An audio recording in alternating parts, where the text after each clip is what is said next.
Hey guys, welcome to government jobs Gyan YouTube channel. Guys, आज की इस वीडियो में हम बात करेंगे एसएससी के new recruitment notification online form apply process के बारे में। जी हाँ दोस्तों, स्टाफ सिलेक्शन कमीशन ने यहाँ पर junior translation officer JTO in central secretariat official language, junior translation officer JTO in arm forces और जूनियर हिंदी ट्रांसलेटर और सीनियर हिंदी ट्रांसलेटर के खाली पदों को भरने के लिए नोटिफिकेशन रिलीज कर दिया है। कैसे आप इस भर्ती में पार्टिसिपेट करने के लिए अपने फॉर्म अप्लाई कर सकते हो बिना कोई मिस्टेक किए हुए, इसकी पूरी जानकारी हम आपको स्टेप बाय स्टेप रजिस्ट्रेशन से लेकर प्रिंट तक इस वीडियो में देंगे। बस आपको इस वीडियो को स्किप के बिना शुरू से लेकर एंड तक देखना है। उसके बाद वीडियो पसंद आए तो इसे लाइक और शेयर कर दें। चैनल पर नए हो तो इसे सब्सक्राइब कर लें। साथ ही साथ आपको फॉर्म अप्लाई करते हुए जो भी प्रॉब्लम फेस हो रही है उन सभी का हल आपको इस वीडियो में मिल जाएगा। जैसे कि कैसे आपको अपना फेस ऑथेंटिकेट करना है, कैसे यहाँ पर आपको अपना लाइव फोटो कैप्चर करना है, अपने सिग्नेचर आपको अपलोड करने हैं और यहाँ पर फेस ऑथेंटिकेशन करते हुए और लाइव फोटो कैप्चर करते हुए आपको जो भी प्रॉब्लम आ रही है उन सभी का हल भी आपको इस वीडियो में मिल जाएगा। और अब यहाँ पर एसएससी के पोर्टल पर नई तरीके से कैसे आप अपने फॉर्म अप्लाई करोगे अपना आधार वेरीफाई करते हुए, पूरी जानकारी आपको इस वीडियो में दी जाएगी। बस आपको एंड तक हमारे साथ इस वीडियो में बने रहना है। तो बिना कोई वक्त गंवाए चलिए शुरू करते हैं। आपको इस वीडियो के डिस्क्रिप्शन बॉक्स में हमारी वेबसाइट IND-sarkari-naukri.in के इस पेज का लिंक मिल जाएगा। यहां पर आपको इस भर्ती के रिगार्डिंग सभी डिटेल्स प्रोवाइड करा दी गई है। स्टाफ सिलेक्शन कमीशन एसएससी कर्मचारी चयन आयोग ने combined Hindi translator CHT examination 2025 का नोटिफिकेशन रिलीज कर दिया है, जिसके तहत यहां पर पोस्ट भरी जाएंगी junior translation officer JTO in central secretariat official languages services और junior translation officer JTO in arm forces headquarters, junior Hindi translator और सीनियर हिंदी ट्रांसलेटर की पोस्ट यहां पर इस एग्जाम के थ्रू भरी जाएगी। यहां पर आप 5 जून 2025 से 26 जून 2025 तक इस भर्ती के लिए अपने फॉर्म अप्लाई कर सकते हो। 18 से 30 साल आपकी आयु सीमा रखी गई है। आप ऑल इंडिया से ऑनलाइन मोड में अप्लाई कर सकते हो। उसके लिए आपको इस पेज को नीचे स्क्रॉल डाउन करना है, इंपोर्टेंट लिंक सेक्शन में आना है, ऑफिशियल नोटिफिकेशन PDF लिंक पर क्लिक करके इस भर्ती के नोटिफिकेशन को ओपन कर लेना है और इसमें से आपको पूरी डिटेल रीड कर लेनी है। जैसे कि क्या यहाँ पर पोस्ट है, कितनी उसके लिए नंबर ऑफ वैकेंसीज है, कैसे आप अप्लाई कर सकते हो, कब से कब तक आप अप्लाई कर सकते हो, क्या आपका एलिजिबिलिटी क्राइटेरिया होना चाहिए, पूरी जानकारी आपको इस नोटिफिकेशन में दे दी गई है। आप सभी डिटेल्स यहाँ से रीड आउट करें, उसके बाद आप अपने फॉर्म अप्लाई कर लें। फॉर्म अप्लाई करने के लिए भी आपको हमारी वेबसाइट के इसी पेज पर ही अप्लाई ऑनलाइन का ये लिंक दिया गया है। जैसे ही आप इस लिंक पर क्लिक करेंगे तो आपके सामने यहाँ पर एसएससी का ये ऑफिशियल पोर्टल ओपन हो जाएगा। गाइस, यहाँ पर आने के बाद आपको इस वेबसाइट के टॉप पर ही लॉगिन और रजिस्टर की ये टैब दी गई है, आपको इस पर क्लिक करना है। उसके बाद आपके सामने ये पॉपअप शो होगा। यहाँ पर अगर आपने पहले से रजिस्ट्रेशन कर रखा है और अपनी आधार इनेबल प्रोसेस कंप्लीट कर रखी है तो यहाँ पर बस अब आपको अपना रजिस्ट्रेशन नंबर एंटर करना है, अपना पासवर्ड आपको एंटर करना है, ये कैप्चा कोड आपको यहाँ पर एंटर करना है और लॉगिन की इस टैब पर क्लिक करते हुए आपको अपने डैशबोर्ड में लॉगिन कर लेना है और वहां से अपना फॉर्म अप्लाई करना है। गाइज, हम आपको बता दें यहाँ पर एसएससी ने आधार इनेबल प्रोसेस कर दिया है। जी हाँ दोस्तों, यहाँ पर अब आपको अपना आधार वेरीफाई करना मस्ट है। बिना उसके यहाँ पर अब आप एसएससी की किसी भी भर्ती के लिए फॉर्म अप्लाई नहीं कर पाओगे। तो अगर आपने अपनी आधार प्रोसेस कंप्लीट कर रखी है तो आप लॉगिन करके फॉर्म अप्लाई कर सकते हो। और अगर आप एसएससी की किसी भी भर्ती के लिए फर्स्ट टाइम अप्लाई करने जा रहे हो या फिर आप नए सिरे से रजिस्ट्रेशन करना चाहते हो तो यहाँ पर आपको न्यू यूजर रजिस्टर नाउ का ये लिंक दिया गया है। आपको रजिस्टर नाउ के इस लिंक पर क्लिक करना है। उसके बाद आपके सामने यहाँ पर रजिस्ट्रेशन का प्रोसेस स्टार्ट हो जाएगा। यहाँ से आप अपना एसएससी की वेबसाइट पर वन टाइम रजिस्ट्रेशन कर सकते हो। यहाँ पर आने के बाद हम आपको बता दें, आपको 4 स्टेप कंप्लीट करने हैं, आपका OTR कंप्लीट हो जाएगा। सबसे पहले यहाँ पर आपको अपनी पर्सनल डिटेल देनी है, फिर आपको अपना पासवर्ड यहाँ पर क्रिएट करना है, अपनी एडिशनल डिटेल देनी है, उसमें आपको अपनी नेशनैलिटी, एड्रेस और एजुकेशनल क्वालिफिकेशन की डिटेल देनी होगी। फिर यहाँ पर आपको अपनी डिटेल्स को डिक्लेयर करते हुए अपना रजिस्ट्रेशन कंप्लीट कर लेना है। तो इन 4 स्टेप्स को कंप्लीट करते हुए यहाँ पर आपको अपना OTR कंप्लीट करना है। उसके लिए यहाँ पर अब आपको कंटिन्यू की स्टेप पर क्लिक कर देना है। जैसे ही आप स्टेप पर क्लिक करेंगे आपके सामने यहाँ पर रजिस्ट्रेशन का फॉर्म स्टार्ट हो जाएगा। यहाँ पर अब आपको सबसे पहले अपनी पर्सनल डिटेल देनी है। इसमें यहाँ पर सबसे पहले आपको ऑप्शन दिया गया है क्या आपके पास यहाँ पर आधार कार्ड है। यहाँ पर एसएससी ने अब भर्तियों के लिए आधार कार्ड मस्ट कर दिया गया है। आधार प्रोसेस आपको इनेबल कर लेनी है। तो अगर आपके पास आधार है तो आप यस ऑप्शन सेलेक्ट करेंगे। और गाइस यहाँ पर अगर आपके पास आधार नहीं है उसके लिए भी ऑप्शन है। अगर यहाँ पर आपके पास आधार नहीं है तो आप नो ऑप्शन सेलेक्ट करेंगे। फिर यहाँ पर आपको अपने कुछ डॉक्यूमेंट्स अपलोड करने होंगे, जैसे कि यहाँ पर आपको अपना नेम प्रूफ डॉक्यूमेंट अपलोड करना होगा। उसमें आपको अपना Aadhaar card, voter ID card, PAN card, driving licence, government ID card या फिर गवर्नमेंट सर्विस आइडेंटिटी कार्ड आपको अपलोड करना होगा, या फिर आपका पेंशन कोई डॉक्यूमेंट, पेंशन डॉक्यूमेंट भी आप अपलोड कर सकते हैं। आप चूज फाइल बटन पर क्लिक करें, फाइल को सिलेक्ट करें और इनमें से कोई भी डॉक्यूमेंट आप अपना अपलोड कर दें। उसके बाद यहाँ पर आपको अपना date of birth proof certificate upload करना है। इसमें आपका बर्थ सर्टिफिकेट हो सकता है, स्कूल लिविंग सर्टिफिकेट हो सकता है, certificate of date of issued by gazetted officer, या फिर आधार कार्ड यहाँ पर आपको अपलोड करना है चूज फाइल के इस ऑप्शन पर क्लिक करते हुए। उसके बाद यहाँ पर आपको अपना एड्रेस प्रूफ अपलोड करना होगा। यहाँ पर ये डॉक्यूमेंट आपको उन केस में अपलोड करने हैं अगर आपके पास आधार नहीं है। एड्रेस प्रूफ में आपको अपना आधार कार्ड या फिर वोटर आईडी कार्ड या फिर ड्राइविंग लाइसेंस या फिर बैंक की स्टेटमेंट यहाँ पर आपको अपलोड कर देनी है, या फिर रेंट का एग्रीमेंट या फिर इनकम टैक्स असेसमेंट ऑर्डर यहाँ पर आप अपलोड कर सकते हैं चूज फाइल के इस बटन पर क्लिक करते हुए। उसके बाद यहाँ पर आपको अपना फोटो अपलोड करना है चूज फाइल के बटन पर क्लिक करते हुए। फिर यहाँ पर आपको अपना जेंडर प्रूफ अपलोड करना है। जेंडर प्रूफ में आपका आधार कार्ड हो सकता है, वोटर आईडी कार्ड हो सकता है, बर्थ सर्टिफिकेट हो सकती है, या फिर आपका स्कूल लिविंग सर्टिफिकेट हो सकता है। यहाँ पर अगर आपके पास आधार नहीं है तो आपको इन सारे डॉक्यूमेंट्स को यहाँ पर अपलोड करना होगा। बेस्ट है यहाँ पर आपके पास आधार है तो आप आधार की डिटेल दें। यहाँ पर मोस्टली इंडिया में सभी के पास अब आधार अवेलेबल है, तो यहाँ पर आपको यस का ऑप्शन सेलेक्ट करना है do you have a Aadhaar card में। और उसके बाद यहाँ पर गाइड आपको अपना आधार नंबर यहाँ पर एंटर करना है। वही नंबर एक बार फिर से आपको एंटर करके उसे वेरीफाई कर लेना है। और फिर यहाँ पर गाइज आपको इस चेकबॉक्स को ओके करना है, इस I have state that I know objection, in details को रीड करने के बाद यहाँ पर अगर आप अपना ओटीपी सुनना चाहते हैं तो स्विच टू हिंदी या फिर इंग्लिश, जिस भी लैंग्वेज में आप चाहते हैं यहाँ पर उस पर क्लिक करके उसे स्विच कर ले। और फिर आप इस ऑप्शन पर क्लिक करते हुए, जी हाँ दोस्तों, इस माइक के ऑप्शन पर क्लिक करते हुए आप अपना ओटीपी सुन ले और फिर उसे यहाँ पर एंटर कर दे।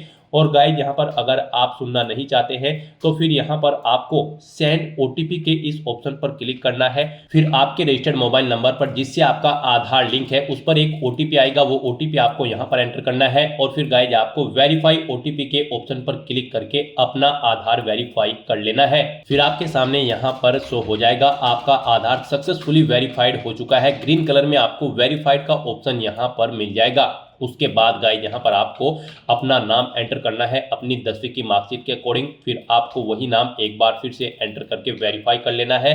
फिर आपसे पूछा गया है कि क्या आपने कभी अपना नाम चेंज किया है। अगर किया है तो आप यहाँ पर यस ऑप्शन सेलेक्ट करें और फिर वो चेंज नेम यहाँ पर आप एंटर करें। फिर उसे एक बार फिर से एंटर करके वेरीफाई कर ले। और अगर आपने अपना नाम कभी चेंज नहीं किया है तो यहाँ पर आपको नो ऑप्शन ही सिलेक्ट रहने देना है। उसके बाद यहाँ पर आपको अपना जेंडर सिलेक्ट करना है, आप मेल हो, फीमेल हो या फिर ट्रांसजेंडर, आप अपने अकॉर्डिंग ऑप्शन सेलेक्ट करें। दोबारा से अपना जेंडर सेलेक्ट करके उसे वेरीफाई कर ले। फिर यहाँ पर आपको अपनी डेट ऑफ बर्थ सेलेक्ट कर लेनी है इस कैलेंडर में से। यहाँ पर आपको अपनी ये डेट ऑफ बर्थ अपनी 10वीं की मार्कशीट के अकॉर्डिंग सेलेक्ट करनी है। वही डेट ऑफ बर्थ आपको एक बार फिर से सिलेक्ट कर लेनी है कैलेंडर में से वेरिफिकेशन के लिए। फिर यहाँ पर आपको अपने फादर का नाम एंटर करना है। उसके बाद यहाँ पर आपको अपने फादर का नाम एक बार फिर से एंटर करके उसे कंफर्म कर लेना है। फिर आप अपनी मदर का नाम एंटर करें, अपनी मदर का नाम एक बार फिर से एंटर करके उसे कंफर्म कर ले। आपके फादर और मदर का नेम भी आपकी 10वीं की मार्कशीट के अकॉर्डिंग होना चाहिए और इनके नाम से पहले मिस्टर, मिसिस, श्रीमती, लेट या फिर डॉक्टर नहीं लगाना है आपको। उसके बाद यहाँ पर आपको अपना 10वीं क्लास का एजुकेशन बोर्ड सेलेक्ट करना है, किस बोर्ड से आपने यहाँ पर अपनी 10वीं क्लास पास आउट की है। उसके बाद यहाँ पर आपको उसे दोबारा से सिलेक्ट करके कंफर्म कर लेना है जिस बोर्ड से आपने अपनी 10वीं क्लास यहाँ पर पास आउट की है। उसके बाद गाइस यहाँ पर आपको अपनी 10वीं क्लास का रोल नंबर देना है, एक बार फिर से उसे एंटर करके कंफर्म कर लेना है। फिर पासिंग ईयर आपको सिलेक्ट कर लेना है, किस ईयर में आपने अपनी 10वीं क्लास पास आउट की है। हाईएस्ट क्वालिफिकेशन क्या है आपकी, 10वीं 12वीं ग्रेजुएशन पोस्ट ग्रेजुएशन आप अपने अकॉर्डिंग यहाँ पर ऑप्शन सेलेक्ट करें। फिर यहाँ पर आप दोबारा से अपनी हायर क्वालिफिकेशन सेलेक्ट करें। उसके बाद यहाँ पर आपको अपना मोबाइल नंबर और ईमेल आईडी एंटर करनी है और इन्हें यहाँ पर आपको वेरीफाई कर लेना है। इनके सामने आपको सेंड ओटीपी का ऑप्शन दिया गया है, आप सेंड ओटीपी के ऑप्शन पर क्लिक करें। उसके बाद आपके रजिस्टर्ड मोबाइल नंबर और ईमेल आईडी पर ओटीपी आएंगे। वो ओटीपी आप यहाँ पर एंटर करके अपने मोबाइल नंबर और ईमेल आईडी को वेरीफाई कर लें और उसके बाद गाइस यहाँ पर आप सेव एंड नेक्स्ट के ऑप्शन पर क्लिक कर दें। इस तरह से यहाँ पर आपकी पर्सनल डिटेल सक्सेसफुली सेव हो जाएगी। उसके बाद यहाँ पर आपको एक रजिस्ट्रेशन नंबर प्रोवाइड करा दिया गया है। यह रजिस्ट्रेशन नंबर आपको केयरफुली नोट डाउन करके रख लेना है फ्यूचर यूज के लिए। यह रजिस्ट्रेशन नंबर आपकी रजिस्टर्ड मोबाइल नंबर और ईमेल आईडी पर भी सबमिट कर दिया गया है, तो आप इसे केयरफुली नोट डाउन करके रखें फ्यूचर यूज के लिए। और यहाँ पर अब आपको कंटिन्यू के इस ऑप्शन पर क्लिक कर देना है। नेक्स्ट आपके सामने कुछ इस तरह से इंटरफेस ओपन होगा। अब यहाँ पर आपको जो रजिस्ट्रेशन नंबर मिला है वो रजिस्ट्रेशन नंबर आपको एंटर करना है। उस रजिस्ट्रेशन नंबर के साथ साथ ही आपकी ईमेल आईडी और मोबाइल नंबर पर एक पासवर्ड भी आया होगा, वो पासवर्ड यहाँ पर आपको एंटर करना है। उसके बाद आपको ये कैप्चा कोड यहाँ पर एंटर करना है और फिर गाइस यहाँ पर आपको साइन इन के इस ऑप्शन पर क्लिक कर देना है। नेक्स्ट यहाँ पर आपको अपना पासवर्ड चेंज करना है। यहाँ पर अब आपको सबसे पहले अपना ओल्ड पासवर्ड एंटर करना है, वो वाला पासवर्ड जो आपके रजिस्टर्ड मोबाइल नंबर और ईमेल आईडी पर आया है आपके रजिस्ट्रेशन नंबर के साथ। और उसके बाद यहाँ पर आपको अपना नया पासवर्ड क्रिएट करना है। यहाँ पर इस पासवर्ड को क्रिएट करने के लिए आपको गाइडलाइन दी गई है। आपका पासवर्ड कम से कम 8 कैरेक्टर का होना चाहिए और ये अल्फा न्यूमेरिक फॉर्मेट में होना चाहिए। मींस आपके पासवर्ड में कम से कम एक अपर केस कैरेक्टर, एक लोअर केस कैरेक्टर, एक इंटीजर नंबर, एक स्पेशल कैरेक्टर जैसे कि @ या फिर डॉलर होना चाहिए। तो इस फॉर्मेट में यहाँ पर आपको अपना पासवर्ड क्रिएट करना है। वही पासवर्ड आपको कंफर्म पासवर्ड फील्ड में एंटर करना है। उसके बाद यहाँ पर आपको एक सिक्योरिटी क्वेश्चन सेलेक्ट करना है। यहाँ पर आप कोई भी सिक्योरिटी क्वेश्चन सेलेक्ट करें, उसका आंसर दें। फिर यहाँ पर आप दूसरा सिक्योरिटी क्वेश्चन सेलेक्ट करें और फिर उसका आंसर यहाँ पर आप दें और उसके बाद गाइस यहाँ पर आप सेव एंड नेक्स्ट के इस ऑप्शन पर क्लिक कर दें। इस तरह से यहाँ पर आपका पासवर्ड चेंज हो जाएगा। फिर आपके सामने कुछ इस तरह से इंटरफेस ओपन होगा। अब यहाँ पर आपको दोबारा से अपना रजिस्ट्रेशन नंबर एंटर करना है, अपना पासवर्ड आपको एंटर करना है। नया पासवर्ड जो आपने चेंज किया है वो पासवर्ड यहाँ पर आपको एंटर करना है। ये कैप्चा कोड आपको यहाँ पर एंटर करना है और उसके बाद गाइस आपको लॉगिन के इस ऑप्शन पर क्लिक कर देना है। लॉगिन करने के बाद अब यहाँ पर आपको अपनी एडिशनल डिटेल्स प्रोवाइड करानी है। सबसे पहले यहाँ पर आपको अपनी कैटेगरी सिलेक्ट कर लेनी है, किस कैटेगरी से आप बिलोंग करते हैं। फिर यहाँ पर आपको अपनी कैटेगरी दोबारा से सिलेक्ट करके उसे वेरीफाई कर लेना है। फिर आपको अपनी नेशनलिटी यहाँ पर सिलेक्ट कर लेनी है। यहाँ पर सिटीजन ऑफ इंडिया अगर आप इंडिया से हैं। उसके बाद अगर आप नेपाल, भूटान या फिर टाइबेटियन हैं तो यहाँ पर आप अपने अकॉर्डिंग ऑप्शन सेलेक्ट करें। यहाँ पर अगर आप अदर कंट्री से हैं तो फिर यहाँ पर आपको अपने नेशनलिटी की डिटेल देनी है और अगर आप इंडिया से हैं तो यहाँ पर आप इंडिया सेलेक्ट करें, फिर आपको ये डिटेल नहीं देनी है। उसके बाद यहाँ पर आपसे पूछा गया है कि क्या आपकी बॉडी पर कहीं कोई कट या तिल का निशान है, तो उस पैलेस का नाम यहाँ पर आप एंटर करें। नहीं है तो यहाँ पर आप नो मार्क एंटर कर दें। उसके बाद आपसे पूछा गया है कि क्या आप PWBD कैंडिडेट हैं, अगर हैं तो यहाँ पर आप येस ऑप्शन सेलेक्ट करें और फिर अपनी डिसेबिलिटी का टाइप सेलेक्ट करें और फिर यहाँ पर आपको अपना डिसेबिलिटी सर्टिफिकेट नंबर देना होगा अगर आप PWBD कैंडिडेट हैं। और अगर नहीं है तो यहाँ पर आप नो ऑप्शन सेलेक्ट करें, आगे की डिटेल आपको डिसेबल कर दी जाएगी। उसके बाद यहाँ पर आपको अपना परमानेंट एड्रेस एंटर करना है। फिर यहाँ पर आपको अपना परजेंट एड्रेस एंटर करना है और अगर आपका परजेंट एड्रेस आपके परमानेंट एड्रेस के अकॉर्डिंग सेम है तो यहाँ पर आप येस के इस ऑप्शन पर क्लिक करेंगे, ऑटोमेटिकली आपका परजेंट एड्रेस आपके परमानेंट एड्रेस के अकॉर्डिंग फिल हो जाएगा। उसके बाद यहाँ पर गाइस आपको सेव एंड नेक्स्ट के इस ऑप्शन पर क्लिक कर देना है। आपकी एडिशनल डिटेल सक्सेसफुली सेव करने के बाद आपको डिक्लेरेशन सेक्शन में रिडायरेक्ट कर दिया जाएगा।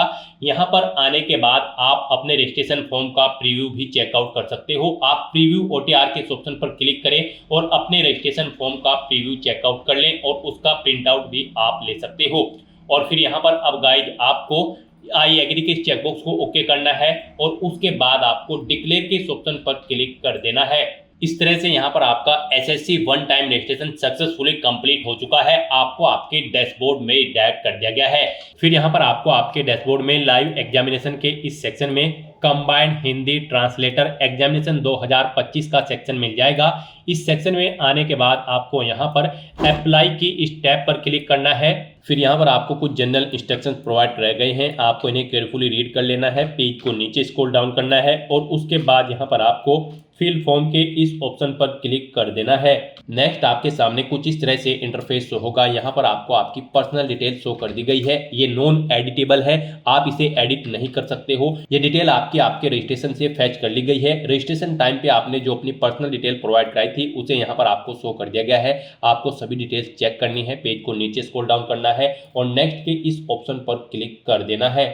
नेक्स्ट यहाँ पर आपको अपनी एडिशनल इन्फॉर्मेशन देनी है। यहाँ पर आपसे पूछा गया है कि क्या आप ईएक्स सर्विसमैन हैं या फिर आर्म फोर्स में आप सर्विस करते हैं। अगर करते हैं तो आप यहाँ पर यस ऑप्शन सेलेक्ट करें और फिर उसकी डिटेल दें, जैसे कि यहाँ पर आपको ज्वाइनिंग डेट देनी होगी आर्म फोर्सेज की, और उसके बाद यहाँ पर अगर आप जॉब छोड़ चुके हैं डिस्चार्ज डेट यहाँ पर आपको देनी होगी, कब आपने जॉब छोड़ी है। लेंथ ऑफ सर्विस आपकी इन डेट के अकॉर्डिंग कैलकुलेट करके आपको शो कर दी जाएगी। और यहाँ पर इस तरह से आपको अपनी डिटेल देनी है। डेट ऑफ ज्वाइनिंग देनी है सिविल पोस्ट की, अगर आप सिविल पोस्ट पर कार्यरत थे। और अगर आप ईएक्स सर्विसमैन नहीं है आपको यहाँ पर नो ऑप्शन सेलेक्ट करना है, आगे की डिटेल नहीं देनी है। फिर आपसे पूछा गया कि क्या आप गवर्नमेंट एम्प्लॉय है, सेंट्रल गवर्नमेंट या फिर स्टेट गवर्नमेंट के, अगर है तो यहाँ पर आप यस ऑप्शन सेलेक्ट करें और फिर आप नेम ऑफ द मिनिस्ट्री या फिर डिपार्टमेंट या ऑर्गेनाइजेशन दें जहाँ पर आप कार्यरत थे। और अगर आप गवर्नमेंट एम्प्लॉय नहीं है तो यहाँ पर आपको नो ऑप्शन सेलेक्ट करना है। इस तरह से अपनी एडिशनल इन्फॉर्मेशन प्रोवाइड कराने के बाद फिर आपको यहाँ पर गाइड सेव एंड नेक्स्ट के इस ऑप्शन पर क्लिक कर देना है। नेक्स्ट यहाँ पर आपको अपने एग्जाम सेंटर सेलेक्ट करने हैं। यहाँ पर आपको 3 चॉइसेस दी गई हैं, आप अपनी चॉइस के अकॉर्डिंग यहाँ पर 3 एग्जाम सेंटर सेलेक्ट करें। जिसे आप फर्स्ट नंबर पर प्रेफरेंस देना चाहते हैं उसे यहाँ पर आप फर्स्ट नंबर पर सेलेक्ट करें, जिसे सेकंड और थर्ड पर रखना चाहते हैं उसे यहाँ पर आप सेकंड और थर्ड पर सेलेक्ट कर ले। फिर यहाँ पर आपसे पूछा गया है कि क्या आप person with benchmark disability candidate है और आपकी डिसेबिलिटी 40% से अबव है। यहाँ पर ये ऑप्शन आपके सामने डिसेबल कर दी जाएंगे अगर आपने रजिस्ट्रेशन टाइम पर पीडब्ल्यूडी कैंडिडेट में नो ऑप्शन सेलेक्ट किया होगा। यहाँ पर आपको ये ऑप्शन डिसेबल्ड कर दी जाएंगे, आप इनमें सेलेक्ट नहीं कर पाओगे। और अगर आप बेंचमार्क डिसेबिलिटी कैंडिडेट हैं और आपने रजिस्ट्रेशन टाइम पर यस ऑप्शन सेलेक्ट किया था तो फिर आपके सामने ये ऑप्शन यहाँ पर इनेबल कर दिए जाएंगे। फिर यहाँ पर आपसे फिजिकल लिमिटेशन के बारे में पूछा गया है, इसके बारे में आप पारा 9.2 और 9.3 से रीड कर सकते हो। अगर हैं तो आप यस करेंगे और फिर यहाँ पर आप अपना सर्टिफिकेट अपलोड करेंगे फिजिकल लिमिटेशन का, नहीं है तो आप नो ऑप्शन सेलेक्ट करेंगे। उसके बाद यहाँ पर अगर आपको स्क्राइब की जरूरत है, ये भी ऑप्शन आपके सामने इनेबल या डिसेबल होगा। जब आपने यहाँ पर रजिस्ट्रेशन टाइम पर डिटेल दी थी वहां पर आपसे पूछा गया था कि क्या आपको स्क्राइब की जरूरत है, अगर वहां पर आपने नो ऑप्शन सेलेक्ट किया होगा तो यहाँ पर आपको ये ऑप्शन डिसेबल कर दिया जाएगा। यस किया होगा तो फिर यहाँ पर आपको यस ऑप्शन सेलेक्ट करने का ऑप्शन मिल जाएगा। इस तरह से अपने डिटेल यहाँ पर फिल करने के बाद फिर आपको सेव एंड नेक्स्ट के इस ऑप्शन पर क्लिक कर देना है। नेक्स्ट यहाँ पर आपको अपनी पोस्ट की डिटेल प्रोवाइड करानी है। यहाँ पर आपको रीजन सेलेक्ट करना है, जिस रीजन में आप पोस्ट के लिए अप्लाई करना चाहते हैं। उसके बाद यहाँ पर आपको पोस्ट कोड सेलेक्ट करना है, जिस पोस्ट के लिए आप अप्लाई करना चाहते हैं। फिर यहाँ पर आपको आपकी पोस्ट का नाम आपके इस पोस्ट कोड के अकॉर्डिंग शो कर दिया जाएगा। फिर आपको यहाँ पर आपकी क्वालिफिकेशन भी इस पोस्ट के अकॉर्डिंग शो कर दी जाएगी जो रिक्वायर्ड है। फिर यहाँ पर आपको अपनी कैंडिडेट की क्वालिफिकेशन देनी है। यहाँ पर आपको अपनी हाईएस्ट क्वालिफिकेशन सेलेक्ट करनी है, यानी कि अगर आपने ग्रेजुएशन या फिर पोस्ट ग्रेजुएशन कर रखी है तो वो यहाँ पर आपको सेलेक्ट करना होगा। हाँ 10वीं या फिर 12वीं कर रखी है तो वो आपको सेलेक्ट कर लेनी होगी, तो यहाँ पर आपको अपनी हाईएस्ट क्वालिफिकेशन सेलेक्ट कर लेनी है। फिर यहाँ पर indicate detail of any other educational qualification relevant to the post if required by you. यहाँ पर आप डिटेल दे सकते हैं, अगर आपके पास इस पोस्ट से रिलेटेड कोई और एजुकेशनल क्वालिफिकेशन है तो उसकी डिटेल यहाँ पर आप दे सकते हैं, और नहीं देना चाहते हैं तो आप इस कॉलम को खाली छोड़ सकते हैं। फिर यहाँ पर आपको इसेंशियल क्वालिफिकेशन बता दी गई है, आपने जो पोस्ट ऊपर सेलेक्ट की है पोस्ट कोड के अकॉर्डिंग उसकी जो भी इसेंशियल क्वालिफिकेशन होगी वो यहाँ पर आपको शो कर दी जाएगी। फिर यहाँ पर आपसे पूछा गया है कि यहाँ पर आपको read the above post related requirement, आपने जो ऊपर पोस्ट सेलेक्ट की है उसके लिए जो रिक्वायरमेंट्स है आप उसे फुलफिल करते हैं, यानी कि आप उसको कंप्लीट करते हैं, तो आपको चेकबॉक्स को ओके कर देना है, यानी कि ये क्वालिफिकेशन आपके पास है। फिर यहाँ पर आपसे पूछा गया है कि क्या आपके पास रिक्वायर्ड इसेंशियल क्वालिफिकेशन है जिस पोस्ट के लिए आप अप्लाई करने जा रहे हो, तो यहाँ पर आपको येस ऑप्शन सेलेक्ट करना है। फिर यहाँ पर आपसे पूछा गया कि क्या आपको रिक्वायर्ड एक्सपीरियंस भी है, अगर उस पोस्ट पर अप्लाई करने के लिए एक्सपीरियंस रिक्वायर्ड है तो क्या आपको वो एक्सपीरियंस है, तो यहाँ पर भी आपको येस ऑप्शन सेलेक्ट करना होगा अगर उस पोस्ट के लिए एक्सपीरियंस रिक्वायर्ड है। और फिर आपको अपने एक्सपीरियंस की डिटेल देनी होगी, जैसे कि किस ऑर्गेनाइजेशन में आप कार्यरत थे, अपनी डेजिग्नेशन दे किस पोस्ट पर आप कार्यरत थे, नेचर ऑफ ड्यूटी यहाँ पर डेट सेलेक्ट करें, कब से कब तक आप यहाँ पर कार्यरत थे, और इस तरह से यहाँ पर आप अपने एक्सपीरियंस की डिटेल प्रोवाइड करा दें। और अगर आप एक से ज़्यादा जगह कार्यरत थे तो आप ऐड मोर के ऑप्शन पर क्लिक करें। सेम ऐसी ही एक और कॉलम की रो यहाँ पर आपके सामने ऐड हो जाएगी, उसमें आप अपने एक्सपीरियंस की डिटेल प्रोवाइड करा दें। और अगर ऊपर दी गई पोस्ट के लिए एक्सपीरियंस रिक्वायर्ड नहीं है तो फिर यहाँ पर आपको नॉट एप्लीकेबल का ऑप्शन सेलेक्ट कर लेना है। फिर यहाँ पर आपसे पूछा गया है कि क्या आप एज में रिलैक्सेशन चाहते हैं, अगर चाहते हैं तो आप यस ऑप्शन सेलेक्ट करें और फिर यहाँ पर आप अपना रिलैक्सेशन कोड सेलेक्ट कर लें, और नहीं चाहते हैं तो यहाँ पर आपको नो ऑप्शन सेलेक्ट कर लेना है।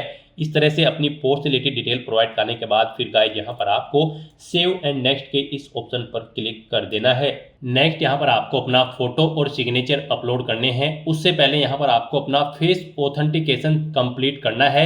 यहाँ पर आपको अपने मोबाइल के प्ले स्टोर में जाना है और माई एसएससी टाइप करना है और एसएससी की इस एप्लीकेशन को अपने मोबाइल में स्टोर कर लेना है, या फिर आप डायरेक्टली इस QR कोड को स्कैन करके अपने मोबाइल फोन से ये एप्लीकेशन अपने मोबाइल में डाउनलोड कर लें। फिर यहाँ पर आपको उसके डैशबोर्ड में जाना है। डैशबोर्ड में जाने के लिए आपको अपना एसएससी का यूजर आईडी और पासवर्ड एंटर करते हुए डैशबोर्ड में जाना है।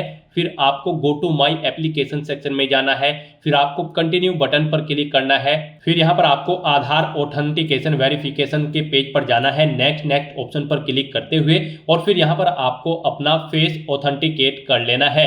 आपको यहाँ पर आधार फेस आरडी एप्लीकेशन भी डाउनलोड करनी होगी अपने मोबाइल फोन में, और वहां से आपको अपना फेस ऑथेंटिकेट कर लेना है। यानी कि यहाँ पर उसी कैंडिडेट का फेस कैप्चर होगा जिसका आधार होगा। इस तरह से यहाँ पर आपको अपना फेस ऑथेंटिकेट कर लेना है, और उसके बाद यहाँ पर आपको अपना लाइव फोटो कैप्चर करना है। ये आप अपने उसी एप्लीकेशन के थ्रू भी कैप्चर कर सकते हैं, या फिर आप अपने कंप्यूटर से अपने वेब कैमरा के थ्रू आप अपना लाइव फोटो कैप्चर कर सकते हैं। आपको वहाँ पर एप्लीकेशन में भी ऑप्शन मिल जाएगा, आप उसी एप्लीकेशन के थ्रू भी आप अपना लाइव फोटो यहाँ पर कैप्चर कर सकते हैं माई एसएससी की एप्लीकेशन के थ्रू। यहाँ पर लाइव फोटो कैप्चर करते समय आपको कुछ चीज़ों का ध्यान रखना है। जहाँ पर आप अपना लाइव फोटो कैप्चर करेंगे वहाँ पर प्रॉपर वे में लाइट होनी चाहिए और प्लेन बैकग्राउंड आपका होना चाहिए। फोटो कैप्चर करते समय आपकी आंखें कैमरा की तरफ होनी चाहिए, बिल्कुल सीधा आपको देखना है। और यहाँ पर जब आप अपना फोटो कैप्चर करेंगे तो रेड कलर के रेक्टेंगल एरिया में आपका फेस बिल्कुल बीचों बीच होना चाहिए। और आप फोटो कैप्चर करते समय अपने सर पर कोई टोपी या फिर मास्क या फिर आंखों पर चश्मा नहीं पहनेंगे, और यहाँ पर आप अपने ईयरफोन भी नहीं लगाएंगे अपने कानों पर या अन्य डिवाइस जब आप अपना फोटो कैप्चर करेंगे। अदरवाइज यहाँ पर आपका फोटो रिजेक्ट कर दिया जाएगा और आपका फॉर्म भी रिजेक्ट हो सकता है। इस तरह से यहाँ पर आपको कैप्चर लाइव फोटो के ऑप्शन पर क्लिक करके अपना लाइव फोटो कैप्चर कर लेना है। उसके बाद यहाँ पर आपको अपने सिग्नेचर अपलोड करने हैं।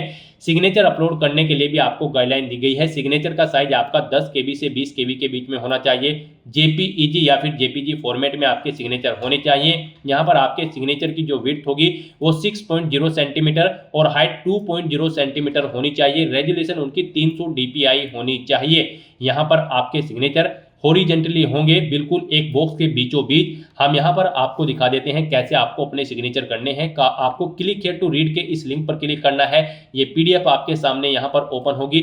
इस बॉक्स में कुछ इस तरह से आपको अपने सिग्नेचर करने होंगे। यहाँ से आप चेकआउट कर सकते हो। इस तरह के सिग्नेचर आपके एक्सेप्टेबल होंगे और इस तरह के सिग्नेचर यहाँ पर आपके एक्सेप्टेबल नहीं होंगे। यहाँ पर आपको एग्जाम्पल दिया गया है, इन्हें आप चेकआउट कर सकते हैं। तो इस फॉर्मेट में यहाँ पर आपको अपने सिग्नेचर करने हैं और अपने सिग्नेचर को यहाँ पर आपको अपलोड कर देना है। उसके लिए आपको अपलोड सिग्नेचर की इस टैब पर क्लिक करना है, फाइल को सिलेक्ट कर लेना है और अपने सिग्नेचर को यहाँ पर आपको अपलोड कर देना है। और फिर गाइस यहाँ पर आपको सेव एंड नेक्स्ट के इस ऑप्शन पर क्लिक कर देना है। नेक्स्ट आपको आपके एप्लीकेशन फॉर्म का पूरा प्रीव्यू शो कर दिया गया है। आपको सभी डिटेल्स केयरफुली चेकआउट करनी है।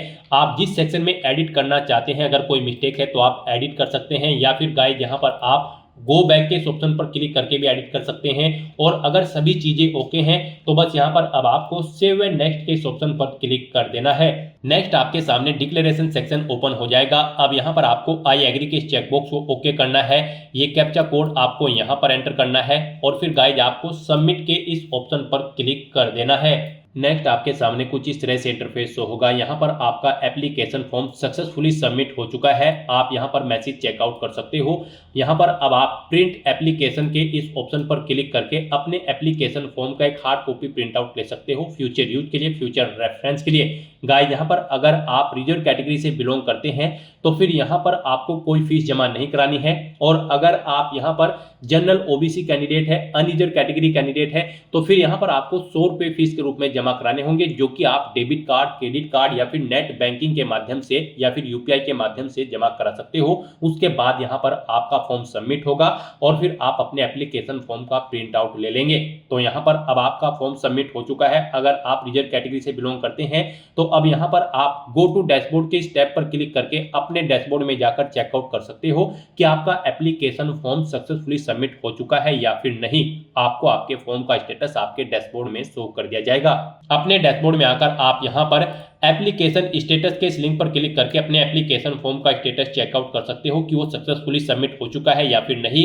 और यहाँ से भी आप गाइड प्रिंट के इस ऑप्शन पर क्लिक करके अपने एप्लीकेशन फॉर्म का एक हार्ड कॉपी प्रिंट आउट ले सकते हो, फ्यूचर यूज के लिए, फ्यूचर रेफरेंस के लिए। तो दोस्तों ऐसे आप SSC junior translation officer, junior Hindi translator और सीनियर हिंदी ट्रांसलेटर की पोस्ट के लिए अपना फॉर्म अप्लाई कर सकते हो बिना कोई मिस्टेक किए हुए। आज की इस वीडियो में बस इतना ही। आई होप ये वीडियो आपको पसंद आई होगी। अगर पसंद आई हो तो इसे लाइक और शेयर करें। चैनल पर नए हो तो इसे सब्सक्राइब कर लें। Thanks for watching.